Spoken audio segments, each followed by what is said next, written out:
This is the Tom Barnard Podcast. Listen live weekday mornings, 8 to 9:30, or anytime you like as a podcast on the Tom Barnard app at tombarnardshow.com or wherever you get your podcasts.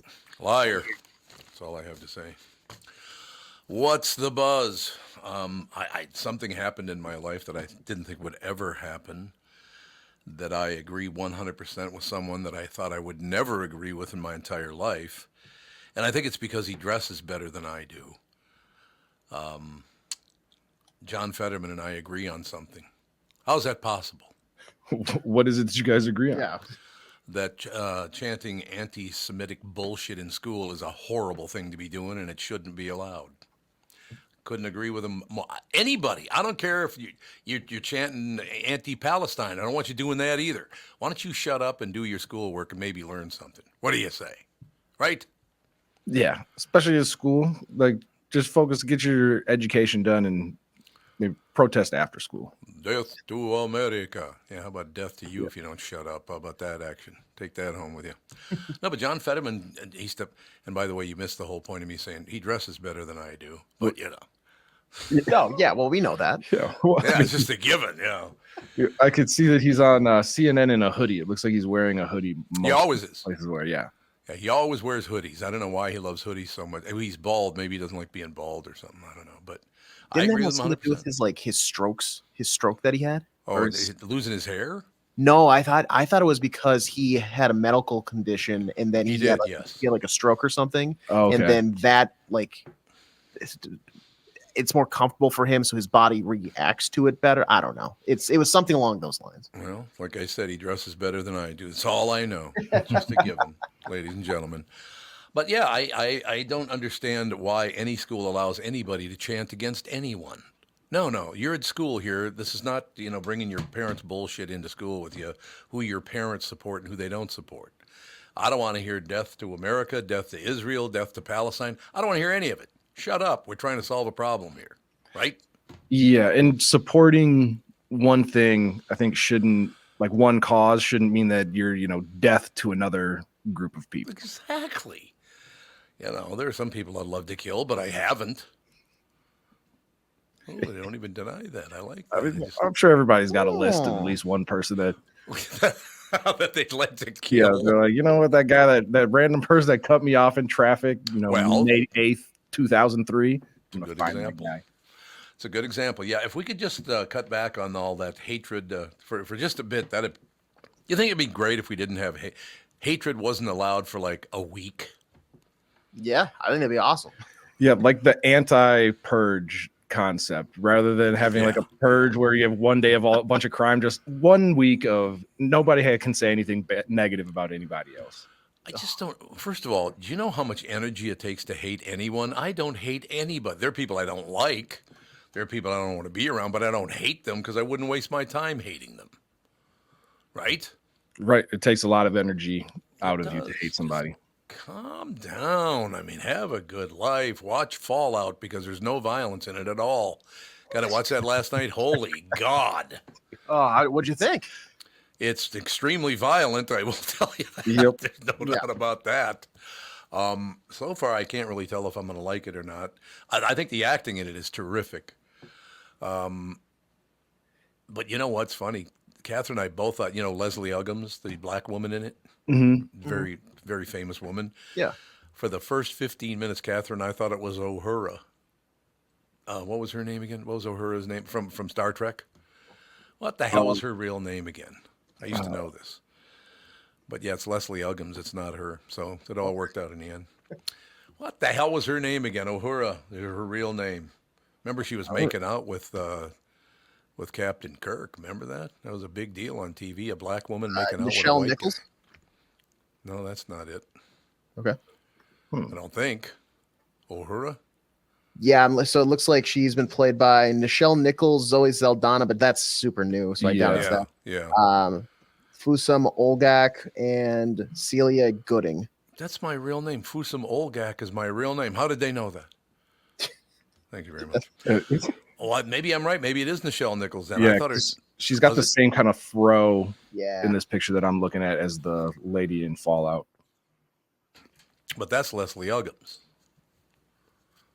The Oh, lady in Fallout is Leslie Uggams. We're talking about Uhura from Star Trek. Yeah, it looks like it was played by Nichelle Nichols. Is it? It's Nichelle Nichols. Okay. Yeah. She was very good. She popped on the show a couple of times when I was at the Q, and she's a very, very pleasant person. No question about it. So that's always nice to see, don't you think? yeah, Yeah, absolutely. And Fallout, I will warn you because I've finished it. It does kind of slow down Ugh.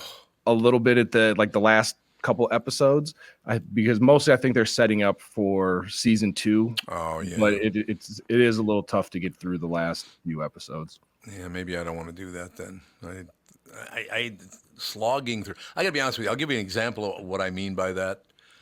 I watched it because Catherine wanted to watch it. What I thought was season 5. Was that the last season of Fargo? Yep. I thought that season was terrible. And one Yeah. of the reasons I thought it was terrible is because John Hamm was horrendous. He is not a tough guy. I cannot buy him as a tough guy at all. No. I always think of him. What was the show that he was in Mad Men, Don Draper. before Mad Men? Oh, I don't know. God, he was. I feel in like there was before Mad something Men. else that I always think of him from, and I'm like, yeah, you can't be a tough guy. No, he was great. I thought in Mad Men. I thought he was terrific in that show. So I'm not anti John Hamm. Mhm. It's just I can't buy him as a tough guy. I'm sorry, I just can't do it. So I don't know whatever it was. I shouldn't say it was horrible, but it was just very mediocre. I thought it was okay. okay. Yeah, that's the one thing that sucks about shows where it's what are they called, where they don't have one continuous story season to season, but like season 1 was fantastic, and then they kind of hit the whole reset button, and that's a big risk when you're like, oh, I already like these characters, I like this story, and now you have this whole new concept. Yeah, if any of the Coen brothers want to call in and argue with me, what's the number again? 952 something. Yeah, 952-625-75. 625-75. Coen brother, call in. Yeah. They're supposed to be on the KQ Morning Show one time, and they never showed up because apparently they're very political people. Wow. Yeah, they got their deep political beliefs. Is there something wrong with people that have deep political beliefs? Because either it's left or right. I don't have deep political beliefs because most of it's bullshit anyway. Yeah, I mean, I don't know if there's something wrong with them. Like, cool if you have deep political beliefs, but like the people that when they are talking about their deep political beliefs, then they argue. That's their default tone of voice. It's like something is wrong with you. Like I'm not here to argue about whatever it is that you're so passionate about. I still understand we have different lives. We're not the same person. You live your life, I'll live mine. Why would you need to criticize me or me criticize you? We have different lives. We didn't come up the same way. Relax. And you don't really want to lean too heavily one way because they take over and screw up everything. So relax. Calm down. Right?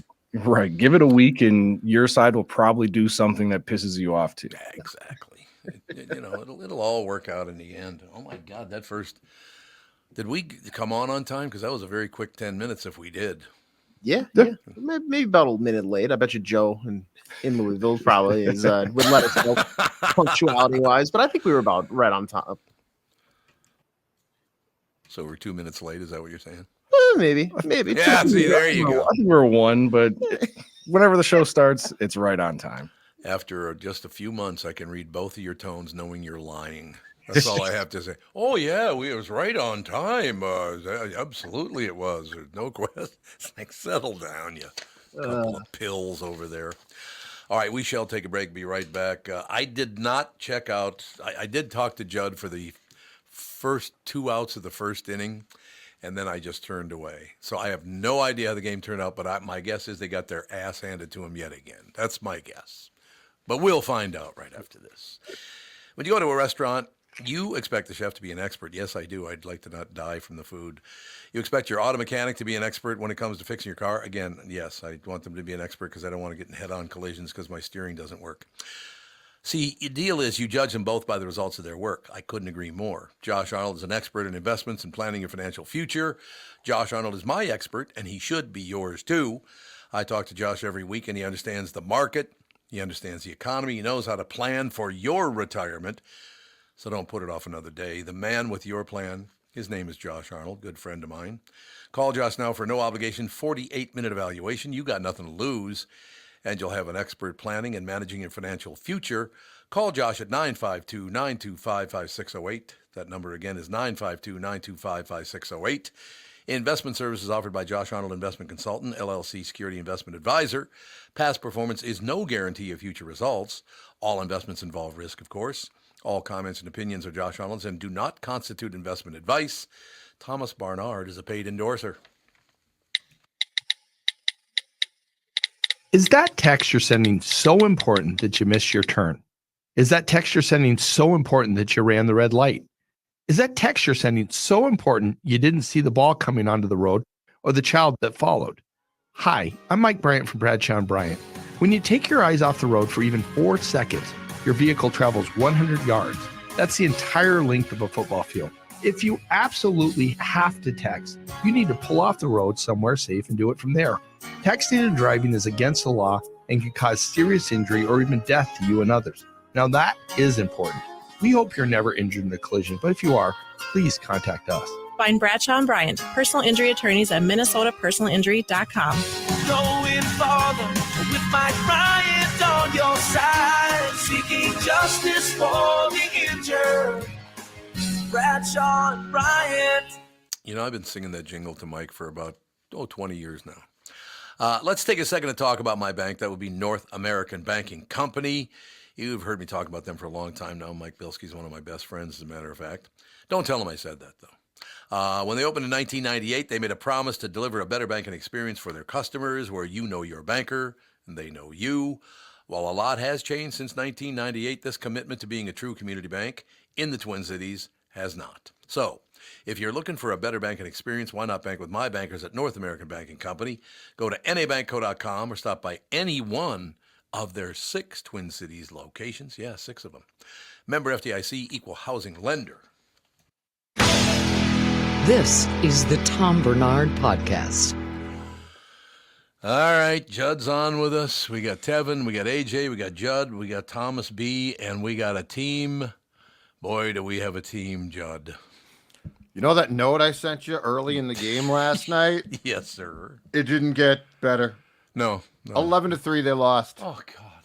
Chris Paddack got the start, second consecutive awful start. It was Louis Varland a couple nights ago. Last night, Paddack actually, it was so bad that he was being praised post-game for telling Rocco he wanted to stay in the game to pitch 5 1/3 just to help the bullpen out because he gave up 9 runs and they were all earned. So he basically said, give me 10 more pitches. His exact words were, I know this is rough, but give me 10 more pitches because I think I can help save the bullpen a little bit. Yeah. This team, we are edging toward, every day we edge closer and closer to maybe the worst Twins team I've ever seen. They are terrible. Wow, the '82 team was pretty spectacularly bad the first year in the Metrodome with your boys Herbeck and Gaetti, you know. That's right. That like team, Roy Smalley. Didn't that team win like 60 games? Oh, God. Oh, Jesus. Why does God do this to me? He knows, spring is here. Yep. We're moving forward towards summer. Baseball's along. Their team's, 12-4. They're doing pretty well. No, God, don't worry about me. That's all I have to say. I don't know, but this ain't good. And the thing about it is, so they do have key guys out, but the last 2 games are pitching. Like that was, at least in Detroit, the pitching was pretty good. Like you can say, okay, they've got guys out, so yes, the bats are scuffling, struggling, have been horse bleep. I don't know what you want to call it, but when the starting pitching, the guys that they're counting on are this bad, you got no chance. Well, and the other thing is, it's not just the hitting and the pitching. Their defense is horrible. Yeah. Oh God, it was bad again last night too. Was it really? But I mean, when you don't have Royce Lewis and Carlos Correa, the left side of your infield isn't great. But I mean, Tom, they were down 7-0 after 3 last night, so it doesn't matter. It doesn't matter. You're absolutely. Why does God do this to me? Well, I just don't understand. It's me personally. He gave you 2 World Series. That's why he gave he gave at least 2 people on this show 2 World Series championships, and then obviously yanked the carpet after that. You know what I love about it? God, remember, Andy, when the Twins used to win the World Series? He goes, the last World Series they won, I was 3. So I'm like, yeah, I guess you got a good point there. Yeah, he ain't gonna have us. That's the problem. Is like we are when we complain, it's like at least we saw not one but 2. Yes. Everybody else, no Super Bowls as we've talked about, no NBA championships, no Stanley Cups, and no World Series since 1991, which now is eternity ago. Yeah, but at least the University of Minnesota football team won the national title in 1961. So, you know. Yeah, 8 years before I was born, and I'm 54. There you go. Unbelievable. It's horrendous. Why does that happen in Minnesota? I just don't get it. Your guess is as good as mine. Don't get it. They must think that Minnesotans will be patient and they'll just put up with their crap. I would think. They must believe that. Yeah, well, and now the Wolves start the playoffs on Saturday, 2:30. Of course, they're playing the Phoenix Suns, who beat them 3 times this season. Yeah, they can't win that series, can they? I'm asking all 3 of you, by the way, and the listeners. Tevin, go ahead. You take this. I've been the bearer of bad news since I started this segment. It's gonna be tough. I think that it'll probably be a 6-game series, 7-game series type of situation. But yeah, it doesn't feel good to know that we're playing the Suns. Right.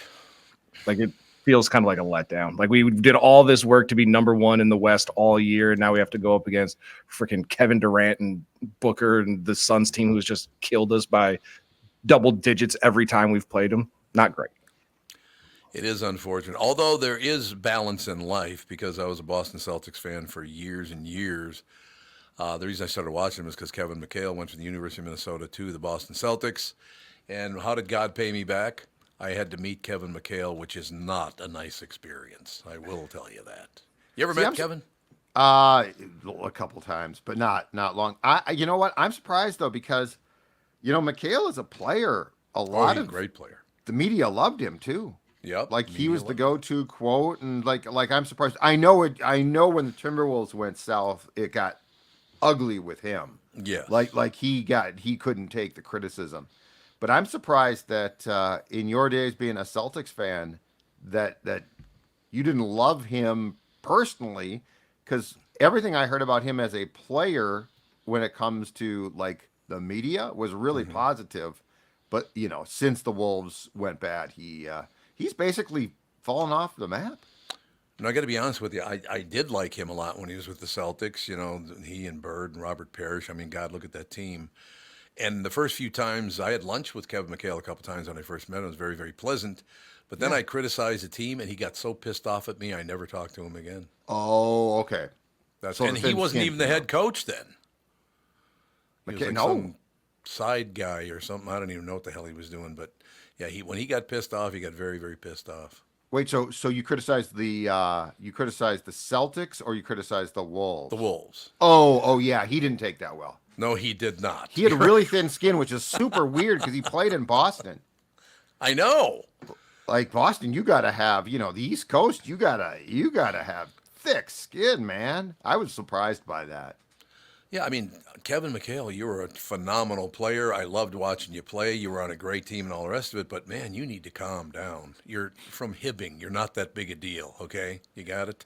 Yeah, Bob Dylan is. You're not. Yeah, exactly. Bob Dylan's number 1, not good you. Good old Robert Zimmerman. He was a big deal, but not. Yep.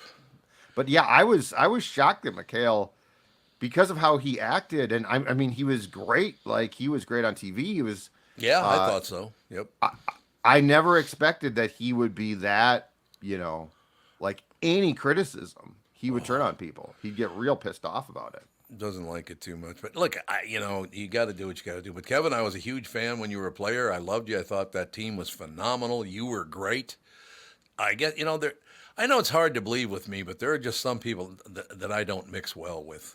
I know it's hard to believe. No. Really? No way. Come on. But now, on the other hand, I have a very, very good friend, Jim Peterson, who also played in the NBA, and I love the guy. He's a great guy. Oh, Jim Pete's one of the best. He's the best.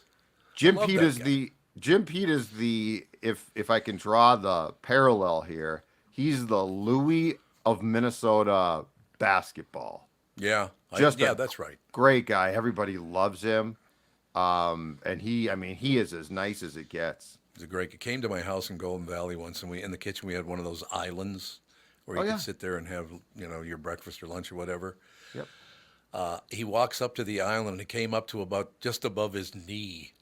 Like, Jesus, Palomino. Yep. Man, he's a big fella, man, but just a great guy. Yep. And a nice career too. A really nice career. Absolutely. Like, it's a long time ago now, but what, Golden State, Houston, played here. I think he crossed paths with Randy Brewer, but then was around after Brewer left and played for the Bucks. I think that's probably true. Loved watching Randy Brewer too. All those guys. I'm seriously, and I want to be very, very clear. I was a huge Kevin McHale fan, and just because he and I didn't get along personally, it doesn't mean shit. I don't care. Right. I loved watching, and you don't care about my morning career, so good. Who cares? Whatever. What if he did? What if he cared deeply and was had all these takes and opinions about the KQ show with you? Okay, call in. Tell me all about it. I want to hear it because we got a lot of that stuff anyway, so it all worked out in the end. But yeah, of course. No, I mean, very, very fortunate. Daryl Thompson's a great guy. I mean, there are a lot of really, really nice Minnesotans that went on to become very, very successful players. Not Herbeck or Laudner, not those two, but other than that. Laudner's on TV every night. I You know, gotta watch this crap in the studio. You should check on Lauds. I got, people say this about me all the time, so I'm going to say it about Laudner. Have you ever met his girlfriend? No. Is she blind? That's all I have to say. Catherine gets asked that all the time, so I get to throw it at somebody else. No, I love Timmy Laudner. Like I said, the only time he pissed me off is when he hit a 1-iron about 5 feet off a 360-foot hole. Jesus, Palomino did he hit that golf ball. I used to play golf with him a lot, as a matter of fact. He's a big guy, man. Oh, he's a big fella. I mean, for a catcher, too. In retrospect now, I don't know how his knees held up. Yeah, because he is a very big guy. No question about it. But that team, you got Roy Smalley. You got, I just go down the list of the great people that were on that Twins team over the years. And Johnny Castino and I became really, really good friends. As a matter of fact, our families became good friends. There were great experiences. They're really good experiences. Same with Gaetti. I love Gaetti. He's a great guy. Yeah. It's weird that you've talked about this before. It's weird that Brunansky didn't like you and Gaetti did. I would think if Gaetti and Herbeck, which they did, liked you, I'm shocked Brunansky didn't fall in line. I stole Tommy B from him. That's probably why he got pissed off. I didn't steal it. Somebody else did. I was a Tommy B before he was, I guess. So I don't know. Okay. Brunansky had a little edge to him. Brunansky had kind of an arrogant edge to him. Did you never picked up on that? No, and we actually had him as a guest during the season that he was the hitting coach here. Oh yeah, and he was incredibly kind. But that of course was post playing career too. Guys do change, and so that's not completely surprising. And then there was Tommy Herr. Tommy Herr. God, I haven't heard that name in a while. He screwed up Gaetti. Yeah, that's a very good point. Absolutely, but yeah, I mean, look, that's the one thing I will tell you. I consider myself to be very, very lucky in the fact that not just Minnesota Twins or any Minnesota sport, but I've met and become friends with a lot of professional players, and it's in general they're very nice people. In general they are. A couple of pains in the ass, but it's going to happen. Yeah. Well, it's funny too. From the era you're talking about, they didn't make nearly as obnoxious amounts as well. Oh God, no. So I feel like they lived more. They at least a little bit more like we live. Because like now, I've said if you're clearing $5 million a year, we don't live the same life. No, that's a very good point. Like you are living a life that is completely out of my realm of capability of understanding. Indeed. But the 90s, I mean, what the biggest salary circa 1990 was Puckett at $3 million a year, which is a lot. But I mean, that's an outlier at the time. Yeah, it was. Not that he didn't deserve it either. He was one phenomenal player. Oh God. Yeah. Once again, though, not my kind of guy at all. He and I would not have gotten along at all. Puck had a lot of that came out post-playing career. Yeah, which led to some of the problems, I think, too, because I mean he went from being hailed as a hero, and I mean on the field he was, but then Yes. a lot of that stuff that came out, I think, definitely changed his. Well, I know it changed his relationship with the Twins. God, I still remember walking in that restaurant, and it was Puckett's wife and a couple other players' wives, and the three of them were all getting a divorce. Oh, Knobloch, his wife, Oh God, Chuck. and I can't remember who the other one was, but I walk in, and as soon as I walk in, I hear these three women go, "Barnard, get over here." I'm like, what the hell is that? I walk over, and it's three women getting divorced from Minnesota Twins. Oh God. Oh, and you talk about a guy with problems, Chucky. Oh, yeah. There is a lot to unpack with. What is it about second base in this town? Yeah, good Tommy point. Hurd, Chuck Knobloch. Very good point. Come on, guys. I tell you, though, those were the days, man. The Twins are winning and getting divorced. Oh, it's Paul Molitor's wife. That's who it was. Oh, his first wife. Yeah, it was Linda. Knobloch.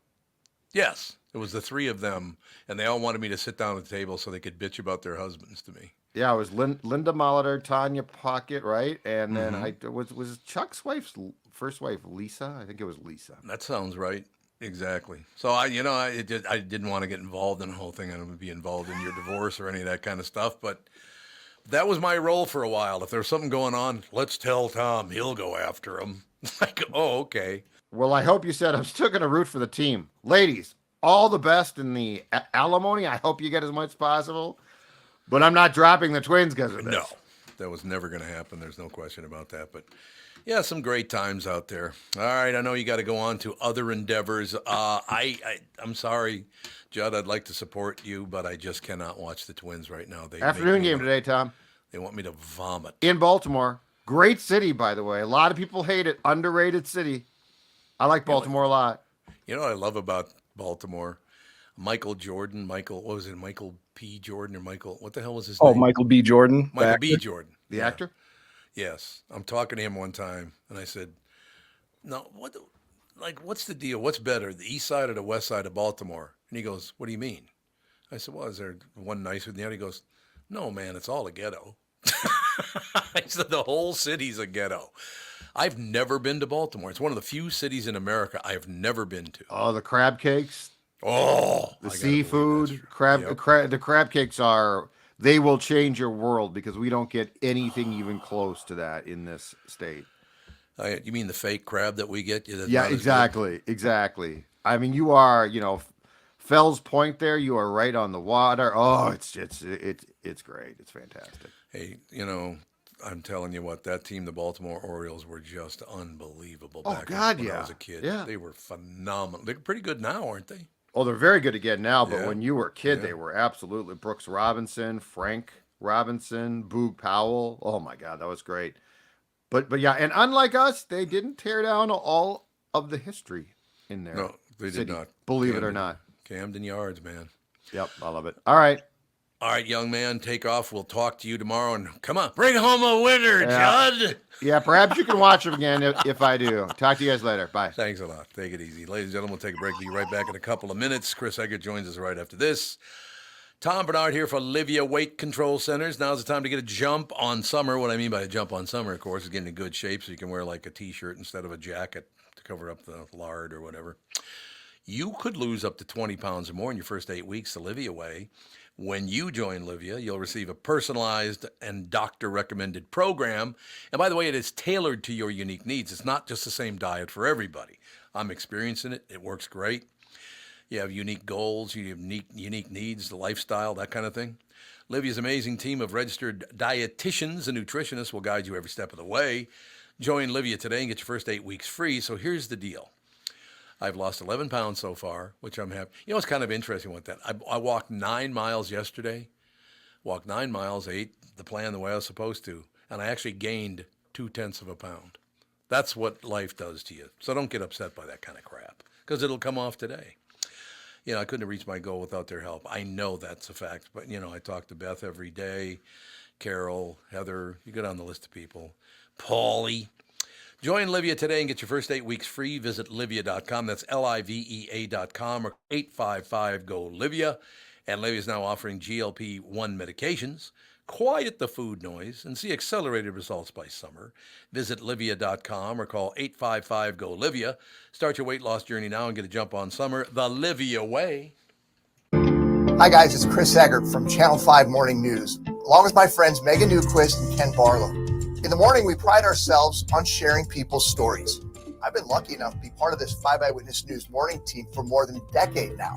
This is where I've raised my kids and working alongside my friends for all these years. We're like a family too. We are family, Chris. Working with you and Ken and Hannah, it is such an honor to help folks start their day every morning on Channel 5.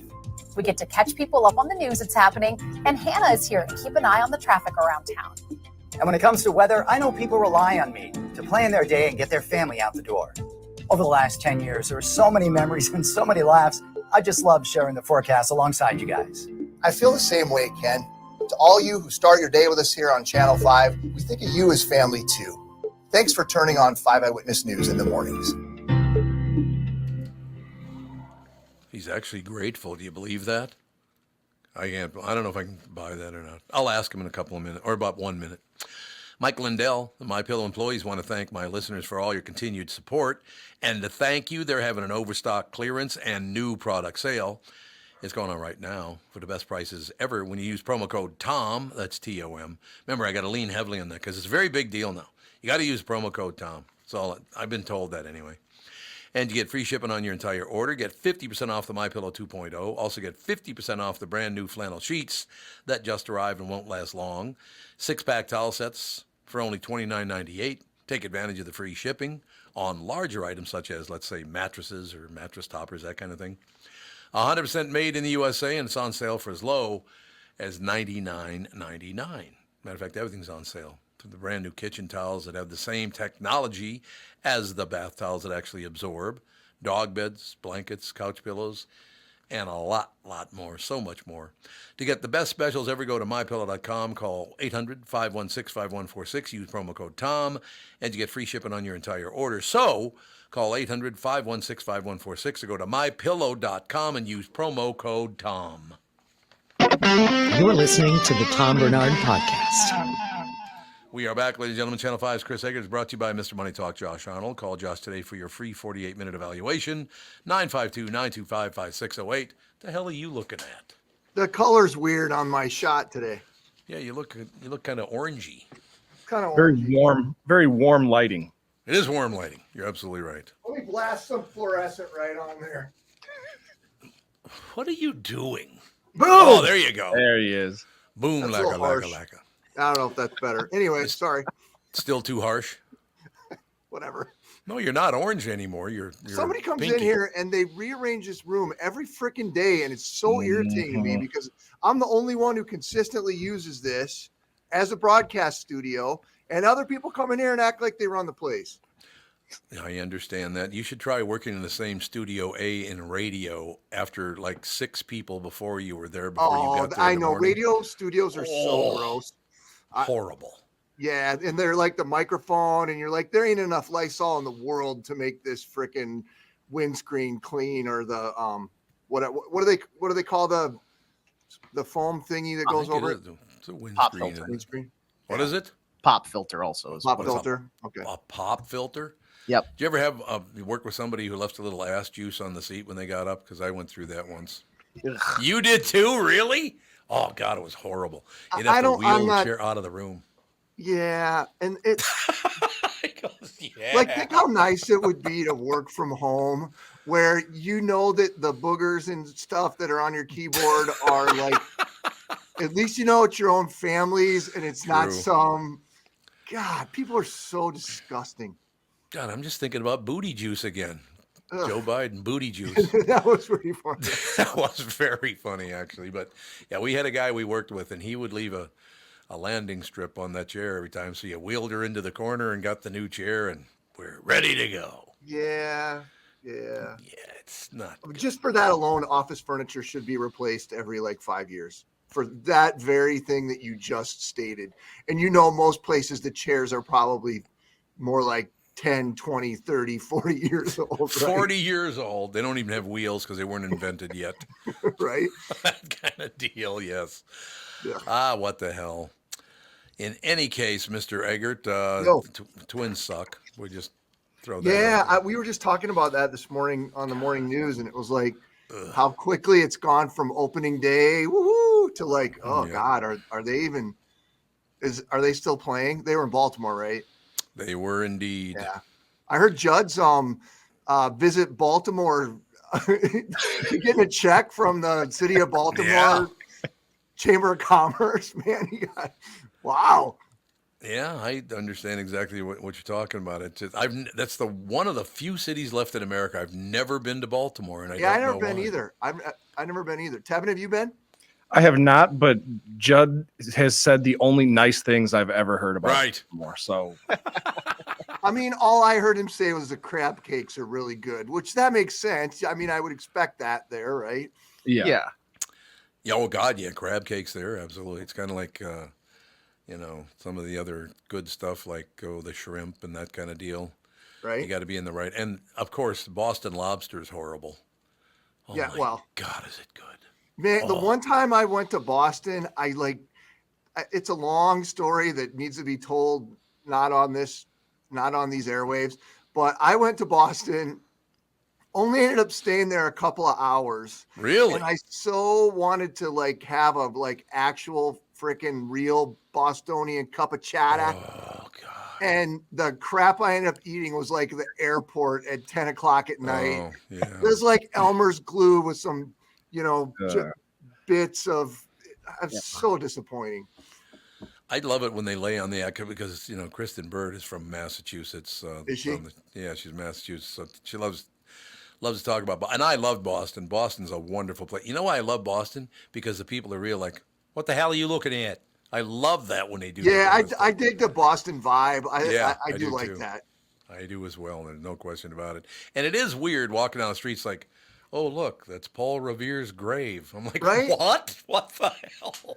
And there's regular city around there, and then there's all these historical. Yeah, I did get the chance to walk around downtown for about 3-4 hours before my trip was abruptly cut short. But And why? I slept in the airport that night on a bench with a belly full of disgusting chowder. Chowder. I don't want to know why you got kicked out of the city. That is a long story. It's a long story, ladies and gentlemen. Yeah, I mean, I got to get to Baltimore, though, because it's one of the few places in America I've never been. Yeah, I would agree with that. Judd made a good sales pitch there. Oh, I got to be honest with you. The two places that I can think of that I've never been now are Baltimore, and I've never been to Seattle. It's weird. You go. We've talked about that since I used to live in Seattle. Yep. If you go, I think you'd like it. But if you go, I would love to give you Cliff's notes about what to do and what not to do. Sure. Because when you're visiting someplace new, you automatically do all the hokey tourist stuff, and sometimes that's there are better ways around that to see a city. Right, no question about it. Most places, I got to be honest with you, most places, I would say 99.9% of places I've been, I've really, really liked. I can't really think. I don't like the highway system in Houston, but I like the town. Their freeway system is disgusting. Well, the city is it's so huge. And It is. I mean, they've got we've got the ring of the freeway, 694, 490, the loop. But Houston is that loop, another loop, another. I mean, it's just a colossal place. Now, I have to ask you, because I saw this on your TV station today, that the mayor of Los Angeles is calling upon rich people to buy houses for the homeless. What? Did we have that this morning? I did see that, but I don't know that we had it this morning. Maybe I thought I saw it on your news, but maybe it was on the national news. Yeah. I just, your job. Los Angeles isn't really real life, right? We can all just. No, that's true. That's a very good point. It's a place of make believe. But these politicians aren't real either. They're not normal people at all. How do you come up with, I was successful, you're sitting around in your ass doing nothing, but I should pay for your house? What? I mean, aren't we all kind of, well, listen, not even playing devil's advocate. There's obviously a huge housing problem in the United States, and there's a lot of people particularly given the way things are right now with interest rates being as ridiculous. There's a lot of people who probably will never be able to afford a home because it's, things are that bad. I don't know. Again, like one far-fetched idea is not going to fix what's going on with the housing problem, right? Like, and that's where these guys get in trouble and say stuff like that. And then, people like you are smart enough to call BS on it. I don't know. I just, once again, it's a big drug problem. That's main. It used to be alcohol. When I was a kid, it was an alcohol problem. And it was much more fun because you called them bums back then. You know what I mean? You broke into a little Harry Carey there. Well, is it a drug problem, an alcohol problem? Is it a mental health problem? Because a lot of the people who are in this position have never received proper mental health. And so the drugs are the way that they're, dealing with X, Y, Z. And I don't know. We're a mess. Yeah, I was never a street drug guy. I still to this day don't understand why the hell you would take drugs you bought on the street. You don't even know what the hell it is. Yeah, I guess you're at the point where you just don't care. I guess. God, too bad.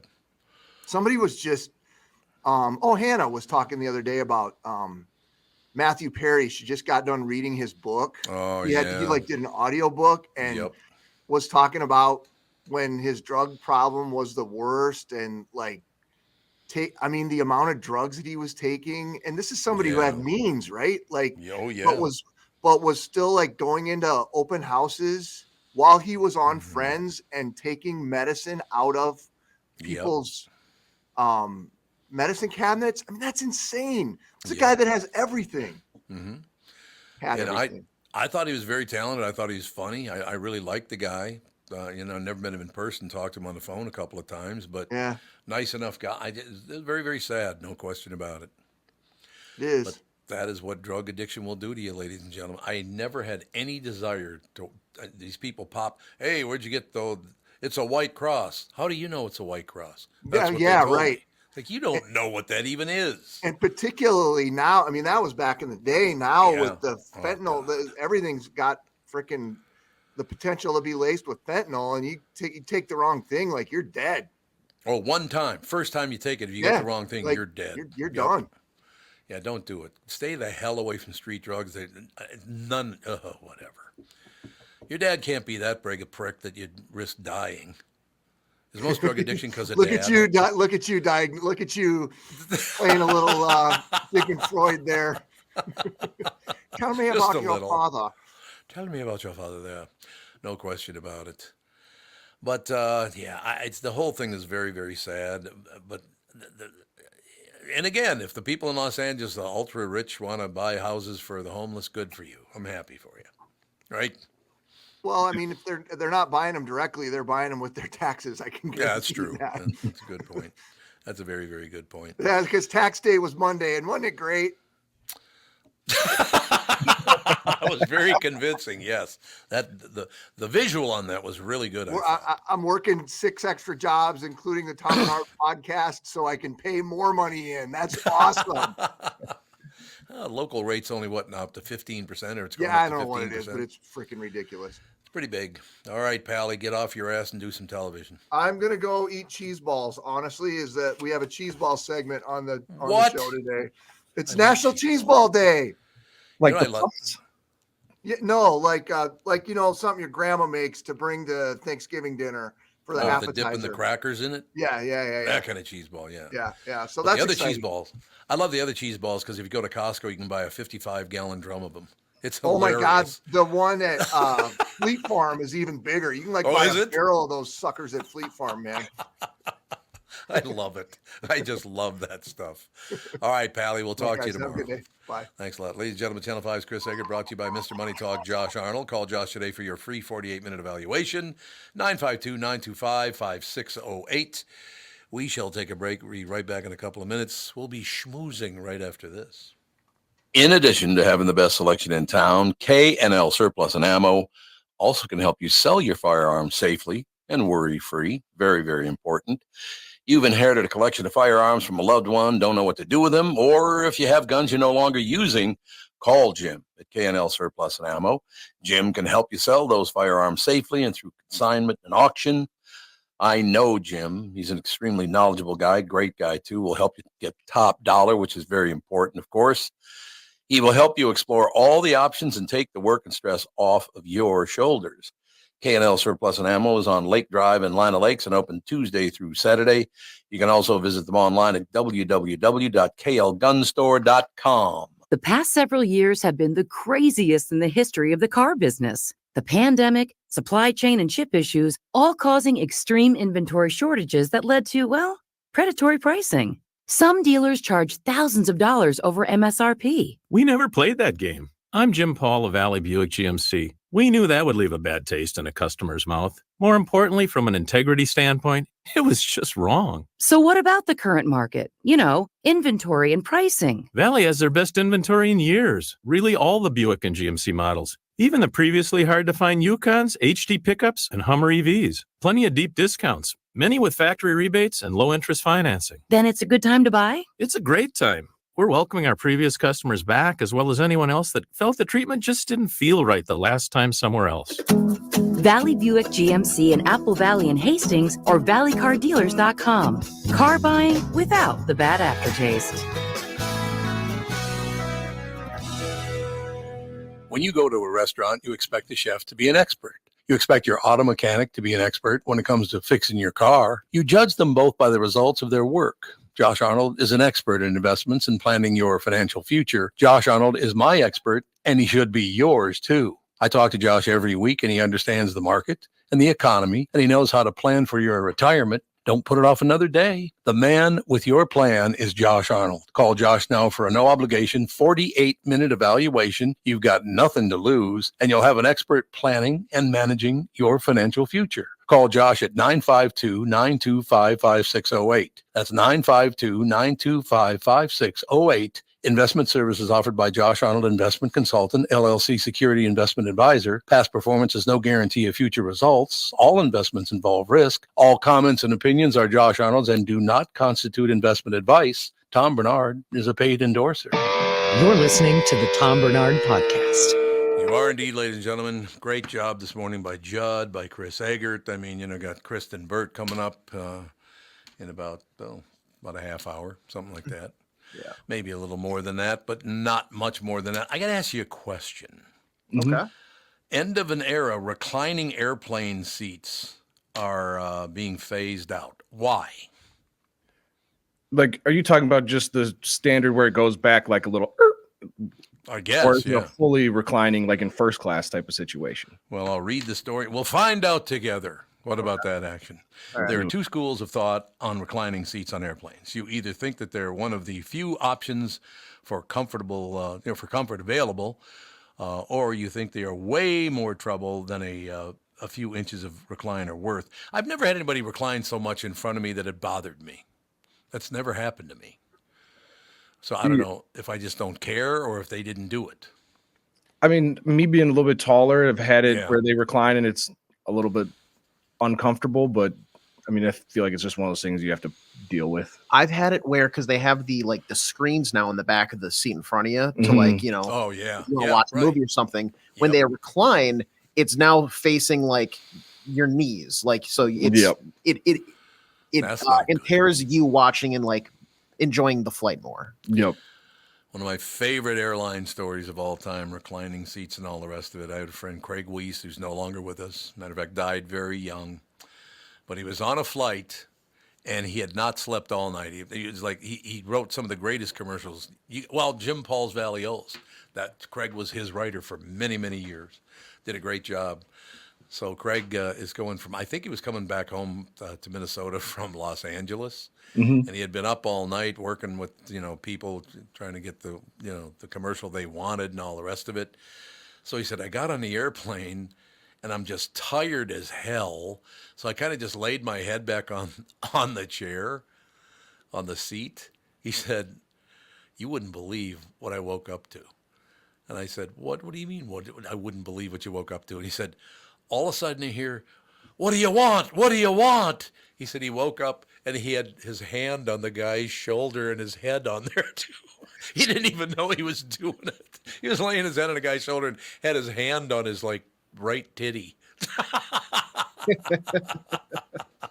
That's what do you want? What do you want? I'm gonna make a sexual move on you on an airplane. What a great idea. Yeah. Craig, we miss you though, man. One of the great writers of all time, no question about it. But yeah, reclining seats on airplanes. I don't fly that much anymore, to tell you the truth. We drive pretty much everywhere we want to go because one thing I like about traveling now at this point in my life is we get to stop at places I've never stopped before. When you drive down from one area to another, there are a lot of great places to visit in America. Oh, yeah, especially hole-in-the-wall places, driving through some random small town. That's always nice. And, I mean, you have to have the time to be able to drive, but most of the time it's probably cheaper, depending on where you're flying, to just say, you know what, let's just rent a car and drive down there. Yeah, absolutely. No question about it. So here's the deal. An article has airline experts saying that reclining seats on airplanes is in the process of being phased out for good for economy class at least. There are multiple reasons, but the main ones are seats that don't recline. They're lighter. Oh, I suppose that would make sense. The seats would be lighter then. Yeah. Keeps fuel costs down. They don't need mechanical parts, which means less maintenance. Yeah, I don't know that I might have reclined my seat maybe an inch or two, but I've never reclined all the way because I don't like this. I don't like this anyway. Like sitting like this. Don't care for it. Do they even go back that far? Because I thought it was like, they used to. Okay, all right. Because to my knowledge, it was like if you are watching on the YouTube channel right now, it was like this, and then that is like that was my extent of that's the reclining. Yeah, I was like the inch that it goes back isn't enough comfort for me to inconvenience potentially the person behind me. Yeah, it's not worth the argument. So, but how could you inconvenience them with only 1 inch? I don't like it. Just you do, you can inconvenience them a little bit, and if they are the type of person that is going to cause a big scene, like my extra inch of flexibility isn't worth a scene being caused on this plane. Yeah, no question. Did you ever get in a battle on an airplane? No. Like define battle. Are we talking like a WWE Super Slam type of thing? Like or threatening people, threatening to kill someone, that kind of deal. No, a plane feels like the worst place to start a fight. Yeah, I've never been in an argument even on an airplane, but I've seen them happen, and it's pretty hilarious actually. Really? Oh God, it's just like and they end up having to move one person to another part of the airplane. It's like, oh my God, why don't you settle down? You're on a 3.5-hour flight to LA. Enjoy yourself. Shut up. Yeah, I would love to see one in person, but I've never been a part of one. And typically, especially if you're flying somewhere like tropical, how are you upset? We're all right. Start our vacation. Yep. Let's just be nice to one another and let's get there as calmly as possible. See, I think that's a very good point. You're going somewhere that you're going to love. Calm down. Yeah. The only thing I've experienced is, well, I'm sure you guys have had it too, where people clap after the plane lands. Grow up. Yes, right. You know what's worse than that? The people that as soon as the boom, you can stand up immediately. I'm up. I'm ready. You were in row F. Sit down, buddy. Where are you going? You are not getting off this plane. I'm in row B. Get up. Like sit back down. Wait your turn. Yep. I understand. Or I've had bad turbulence before where it was bad enough where like people start like freaking out and screaming. And like I sleep the second I sit down on the flight. So I wake up to like the plane shaking and people screaming. And I thought for sure we were going down. Like, cause just from people's reactions of, babies crying and some lady like trying to get on the phone and call her husband. Like, no, thank you. I'm out. Yeah. The closest thing I ever got to that was, and I don't know how the hell this would happen, but we're in landing motion. We're coming in for a landing. All of a sudden, they jacked that airplane straight up in the sky like a rocket, for Christ's sake. Apparently, we were going to land on the wrong runway, and there was already an airplane on it. Oh yeah, that could have been bad. Might not have been too. I mean, we didn't even come close to hitting them or anything. That's not what I mean. But there was an airplane on the runway, and it would not have been pretty. Oh, yeah, and all it took was one person not paying attention for you to now land and collide with that plane. That's very, very true. I don't know. I don't fly anywhere near. Maybe you think that is because of the fact that back, in my voiceover career, I used to fly somewhere like twice, 2-3 times a week, and I got really sick of it. After you do something that much, it's like, oh God, I got to do that again. Yeah. Mm-hmm. And just the driving experience overall, I think, is more enjoyable. No doubt about it. I mean, there were days back in the day before, the internet and wonderful things like that, where I would literally get up in Minnesota, fly to New York, cut some commercials, fly to Chicago, cut more commercials, and then fly back to Minneapolis, all in the same day.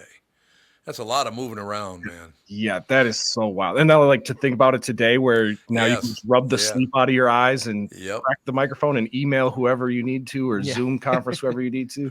No question about it. It's so much. I'm grateful for the experience. Don't get me wrong. I went to a bunch of cities I would have maybe never gone to until later in life. So it was a great experience. But man, it takes a lot out of you to fly two times in the same day. It does make you very tired. Or even I think of like people that would audition for roles in, commercials or movies where they would have to go out somewhere just for the opportunity to maybe get the role. And now there's like, the self-submission tapes where like, just take a video on your phone of you digging through your cabinets and we'll see if you're qualified or not. No question about it. What's so amazing about that too is you would, particularly in New York and Los Angeles. And by the way, the biggest difference doing voiceover in New York and flying in to do voiceover in L.A., the New Yorkers embraced you and said, hey, welcome to town. You going to live in New York? I said, yeah. And we eventually did move to New York City. It was wonderful. Mm-hmm. But whenever I flew to L.A. to cut a commercial, the guy from the union would call and go, why are you here? I said, because I was hired to do a voiceover. Well, these are spots for people who live in L.A. It's like, I didn't call them and ask them to hire me. They called and hired me. I mean, the union would get on your ass if you didn't live in L.A. It's not like that anymore, I don't think, but it used to be. I would have assumed it would have been the opposite way, where New York, the union would be all over you about, hey, you don't live here. Yeah. If you went to New York, and then L.A. would be more nice and like laid back about it. Oh, and nice actors. Are you kidding me? It was because of the actors. It had nothing to do with anything else. No, New York everybody was very, very nice, just great people and all the rest of it. But I don't know. Look, I'm grateful for the experience of having done that, flown all over the United States and Canada, as a matter of fact. I got hired by one place. I used to have to fly to Canada like once a month, go to Toronto. But, it was a great experience for a guy in your 20s. I mean, how wonderful is that? Oh, you're living like essentially like the dream life. You're, feeling like a rock star going in. Yeah, I got to cut this commercial for these people. They couldn't find anybody in Canada that was good enough to do it. So here comes Tommy B. We're in, we're out, we're spending money, we're living the high life. And then, of course, I took the job at KQ and they decided to ruin my voiceover career. But other than that, I'm very, very grateful. Yeah, no. I still love the fact that people, because they don't agree with you or they think you've gotten too much work or whatever, they will go after you like there's no tomorrow. It's like, that doesn't make you any better. You still suck, right?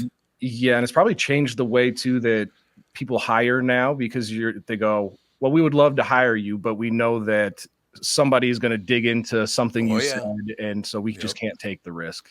It's exactly what happened. It ended my voiceover career because, I was called all these names, and of course, none of it was true, but that doesn't matter. They don't even check. Matter of fact, to this day, if you go on Wikipedia, it still says I did things I never did.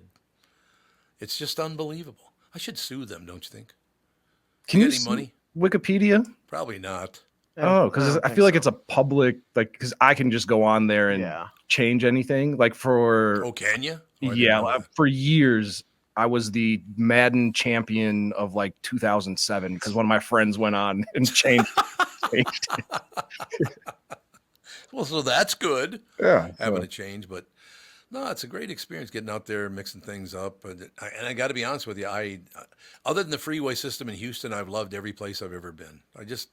I'm not one of those guys, I don't really like this town. Pretty much everywhere I've ever been. Now, I've never been to Seattle, and then, again, I've never been to Baltimore. Those are two spots I got to get to someday, right? Yeah. There's not too many places that I would say are completely just trash in America. No. There's always something good. I mean, Jesus, going from city to city, just some of the stuff they have, like the Philly cheesesteak. Even if you hated Philadelphia, you'd love the sandwich, so you love Philadelphia. And I like Philadelphia, by the way. Smart-ass people. I love that. Right? Yeah. As long as you're wearing the Philadelphia Eagles jersey, you're safe. Exactly right. Everything else about Philadelphia is probably great. Like you can find little quirks and or things about any city that works out.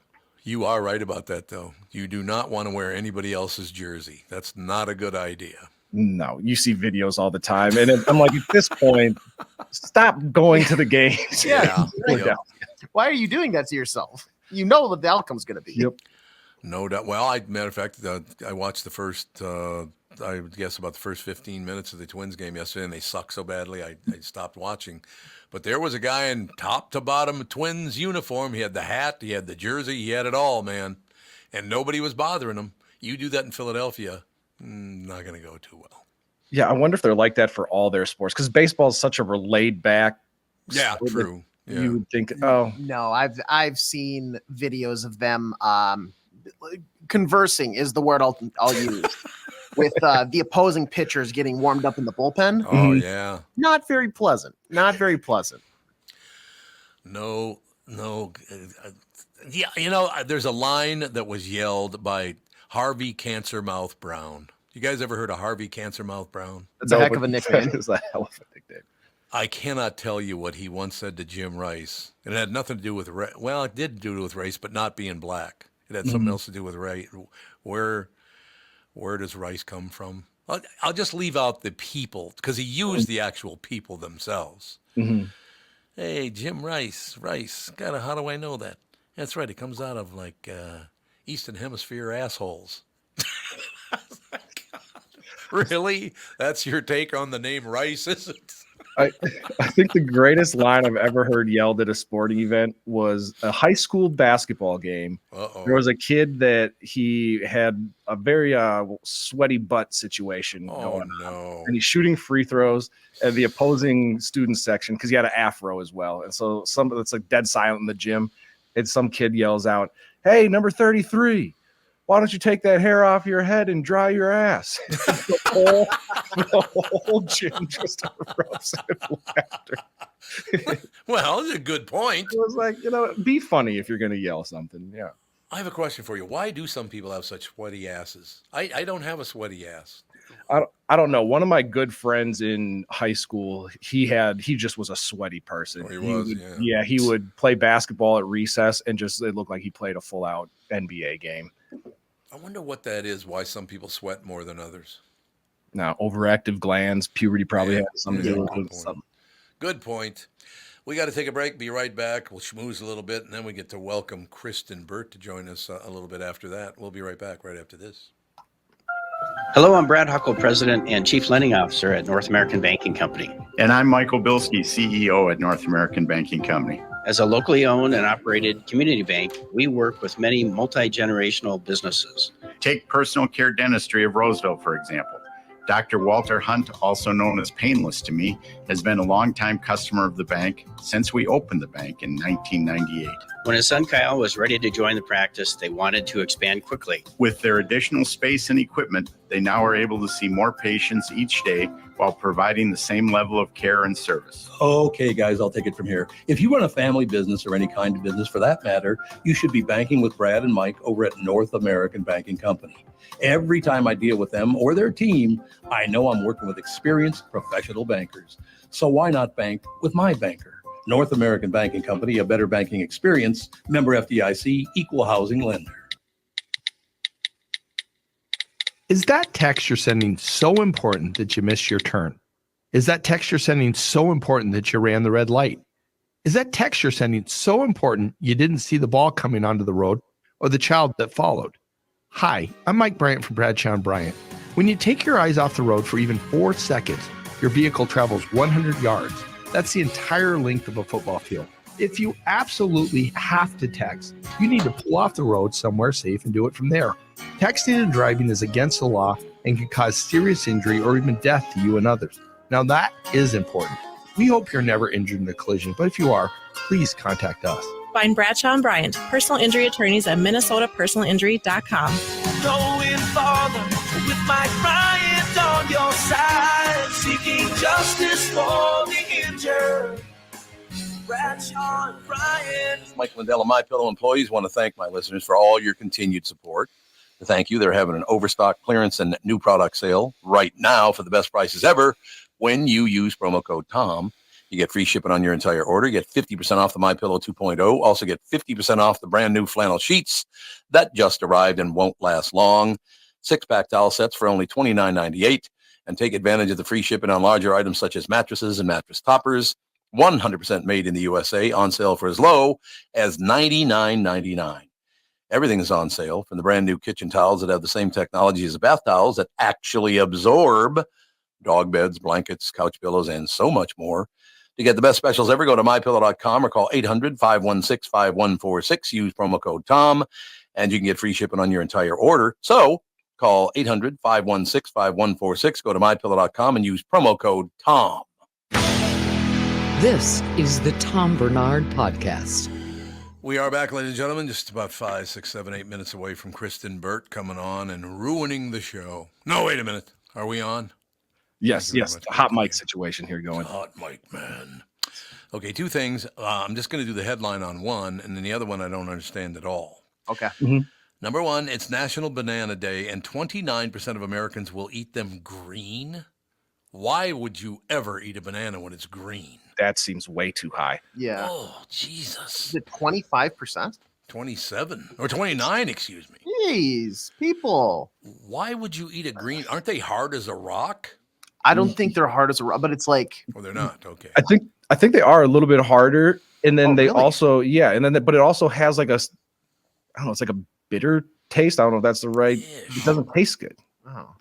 I don't understand why the hell you would eat banana when they're green. Whatever. Yeah.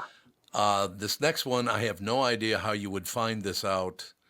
How this came to be known, I will never understand. Axe body spray. You ever use Axe body spray? Not since high school. Yeah, I was gonna say, unfortunately, yes, I have. I think it is a high school deal, isn't it? Yeah. That was like a late 2000s, early 2010s type thing. Yeah. Now, how would you find this out? Because apparently it is a fact. Mm-hmm. Okay. Axe body spray prevents sheep from fighting. What? How would you know that? Let me think about. Let me walk through a scenario here. Let me walk through a sheep herder. They got a teen. They got a teen that's just making their way into college. They're hitting puberty. They're maybe, oh, hey, I'm suddenly interested in the opposite sex. I want to impress them, so I'm gonna go to my local Target, my local Walgreens. Teenage musk. Yeah. Lathering up. Yep. And it's like, oh, hey, Johnny boy, before you head out with your friends and do whatever, I need you to bring the cattle. I need you to get in the sheep in. And then they walk out there, all of a sudden, the aroma is just peace and tranquility in the sheep fields. Yeah, that's got to be it. Because otherwise, it's too much of you'd have to have the perfect storm of you're in the middle of two sheep fighting. Right. You have nothing else to separate them, and I have this axe in my pocket. Let me spray them. Hey, what is that pleasant odor? Let's stop fighting. Oh. Sheep don't fight when you spray them with Axe body spray. That's amazing. Do you remember the TV commercials for that? Mm-hmm. God, it was raunchy. Yeah, I would agree. It was as close to like pornography as I feel like they probably could have done for television. God, pornography. I've never been a big porno guy. I don't know. And I'm not criticizing anybody who is, but I'm just like, what's in it for me? I get to look at some naked picture. That's great. But then what happens? No, I'm good. I like the live action type of deal, you know? I think a lot of people are in that same boat with you. They like the live action, not just staring at. Look at that beautiful woman who's naked, but I'll never meet. I mean, it's great. You have a beautiful body. I'm happy for you, but it's like, I don't know, sitting around whacking a mole at the magazine. What do you got to be 11? Pretty much, yeah. I mean, God bless you. Hey, if you do it, I'm not criticizing you. That's what I'm saying. It's just not for me. That's the whole deal. But it's just not my deal. Is that fair? Yeah, that's fair. You can have your opinion. I mean, people that do it, nobody's going to judge you. You don't do your own thing. Yeah. Hey, you know what? Yeah, you're getting laid. Well, you're not really getting laid, but you're having sex. There you go. That's a better way to put it. You're having sex as many times a week as you want, so that's good, right? Sure. I guess. I don't know what the hell. You know, we should ask. We'll take a break, come right back, and we'll ask Kristyn Burtt how often she looks at pornography. That'll be phenomenal. Do any women look at pornography? We'll go out with that. I don't know one woman who ever looked at pornography. This is going to be such a turn from yesterday's like deep and depressing. Oh my gosh, segment.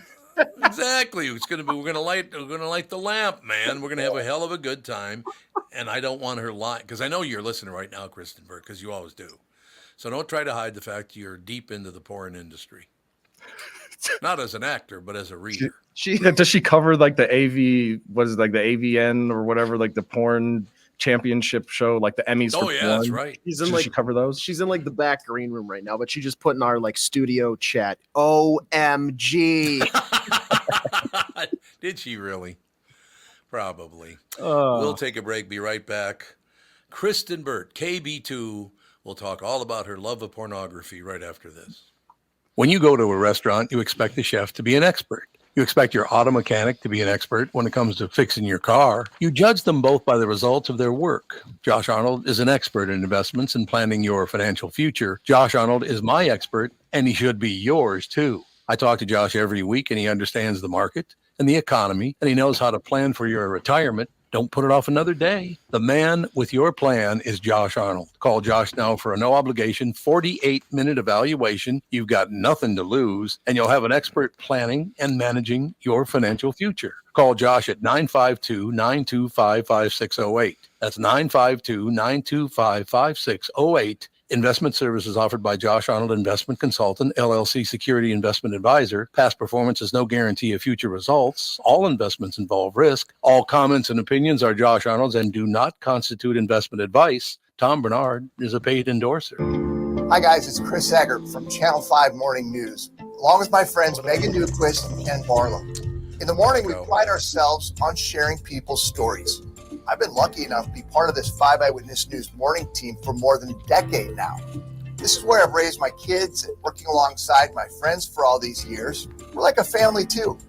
We are family, Chris. Working with you and Ken and Hannah, it is such an honor to help folks start their day every morning on Channel 5.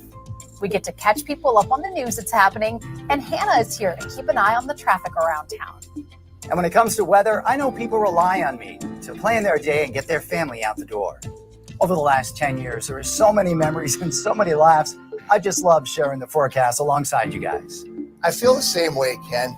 To all you who start your day with us here on Channel 5, we think of you as family too.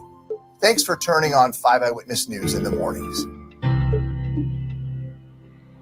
The new Tom Barnard Show is proud to have partners like Bradshaw & Bryant, MyPillow, and North American Banking Company founder, chairman, and president, Mike Bilski. I've advertised on Tom's show for years, and the reason is simple. My business is recognized because of the ads, and that recognition has created growth. What business doesn't want to grow?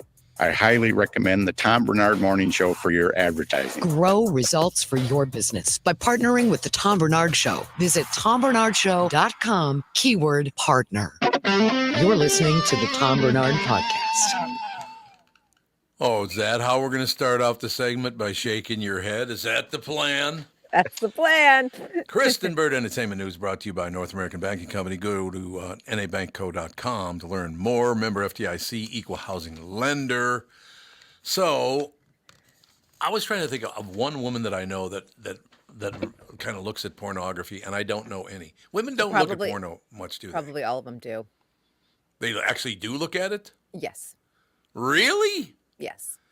So is that the stack of magazines right behind you there over your left shoulder? They are watching it on the internet. They are not pulling up magazines. So they're not pulling up. That's not the old magazine days anymore. Mm-hmm. I did not know that. So you think most women do look at pornography? I do. I suppose. Honestly. I mean, it's a human thing. Yeah, it's a human thing. I mean, I don't necessarily think that women are watching it maybe as regularly as men, but I do think that women watch pornography. And there is porn that is geared towards women, that maybe a little bit more softer, a little more romantic. And interestingly enough, I think you'll see a lot of women, and this has been discussed in reality shows and things like that. So this is not like this is not groundbreaking information. A lot of women enjoy watching two women together or two men together. Oh, really? Even if they're not a part of the LGBTQ plus community, which I think is kind of interesting. You ever met a woman who in the middle of it screamed out, bark like a dog? No, because I've never been with a woman. So Well, I'm just saying, maybe you were walking by and the window was open. That's all I mean. My loud neighbors in New York City know. Your loud neighbors in New York. Yeah, I'm not much of a pornography guy. I mean, I've seen naked pictures of people. It's just, it's not really my deal. And again, I'm not criticizing anybody because it's your deal or whatever. That's not what I mean. It's just, maybe I'm selfish. What's in it for me? I get to stare at a picture. That's it. I think that's why the internet has just changed the game for the porn industry. Good point. Yeah. Instead of like just looking at pictures. That's why I think, when you look at the history of Playboy versus Playgirl, for women to just look at a bunch of men's nude bodies, it's fine, but I think that there's a different visual there. That's why women probably like the videos better than the Playgirl magazine. If that makes sense. Yeah. No, it does make sense. No question. My favorite porno line of all time was Johnny Carson. He has Burt Reynolds on his show, and Burt Reynolds was the first big star that did kind of it wasn't pornographic because he had his hand over his junk, so you couldn't see the weenski, but he was naked, completely naked, and his hand was just, covering that. And he comes on the Tonight Show and he goes, Johnny, I got to ask you, why do you think it is that they picked me instead of you? Trying to be a smart ass, right? So Bert says, why do you think they picked me instead of you? And Johnny immediately said, because he couldn't find a catcher's mitt. Now that's a good line. That is a good line. Johnny and it's so funny that we are even bringing up Playgirl. This sounds like so weird. Right. It's been in the news recently because they just did a spread with the Days of Our Lives cast. Some of the men, they posed in their underwear. It was something you would see similar to like a Calvin Klein ad. Yeah. And I was on the Days of Our Lives set last week and talking to some of the cast members who had posed. And I was like, good to see you. I mean, I just saw a lot of you in your underwear. I mean, listen, in the soaps, they're in their underwear too. But I went past some of the dressing rooms and they had taken all of their photos and their like underwear and their tighty whities and everything else. And they had posted them all over the employee bulletin board, which was hilarious. And it just says, welcome above it. Welcome. That's good. Welcome. But, for them, I thought it was really interesting for the Daytime Stars. They said, normally I only get interviewed by like People and Us Weekly and Page Six, things like that, the big entertainment trade magazines. And for when someone dies from the daytime world or maybe a big coming or going, that type of situation. And they said, this is the first time I was actually interviewed for something else, and it was their Playboy spread. And there's, I think, about 4 or 5 cast members did it. God, it's so amazing. You know that every time I hear those words, I can hear Fred Sanford saying them. Days of Our Lives. Because every time he got, hey, Lamont, what are you doing at home? No, I just came home to see you, Pop. What are you doing? Watching Days of Our Lives. He always said, Days of Our Lives. And so every time somebody says that, I hear that in my head. Well, that's a good memory too. I like that because the soaps back in the day were just absolutely everything, and I think it's an era, probably when women stayed home, worked inside the home more than outside of the home. Mm-hmm. But I think we're going to see a daytime renaissance. I'm going to call this because we have CBS Daytime adding The Gates, which will be a brand new soap opera joining their lineup next year, and then on top of this, when I went to Days of Our Lives, they've started to add like an interview studio, like this ability to like really bump up their media, do social media hits. And I'm like, I feel like we might see daytime soaps have not like a huge renaissance where there's going to be like 15 on the air, but I think that we're going to see a little bit of a resurgence over the next couple of years. Who was the guy on the soap when Jesse Ventura went on and the guy went, Yesy? He couldn't call him Jesse. Yesy, what are you doing here, Yesy? God, what the hell was that? Was that Days of Our Lives? I don't remember. Did we look this up? I feel like he went on Young and the Restless, maybe. Young and the Restless. Yep, you're absolutely right. It was Victor Kiriakis, I think. That's exactly who it was. You're absolutely Oh, very yeah, good. Victor Kiriakis is Days of Our Lives, though. Wait, so Victor Newman from Young and the Restless. Yeah, that's who I'm thinking of. Yeah. How are you doing, Yessie? Let me just tell you something. I'm in here having a good time. God, Jesse trying to be an actor was hilarious. It's like, settle down, Jesse, with that. You know what I mean? Didn't he do a couple of movies too, like post? Yeah. Yep, he did. He did what was that one he did with Arnold Schwarzenegger? It was a great movie. What the hell was it called again? It has a one-word title, if I remember correctly.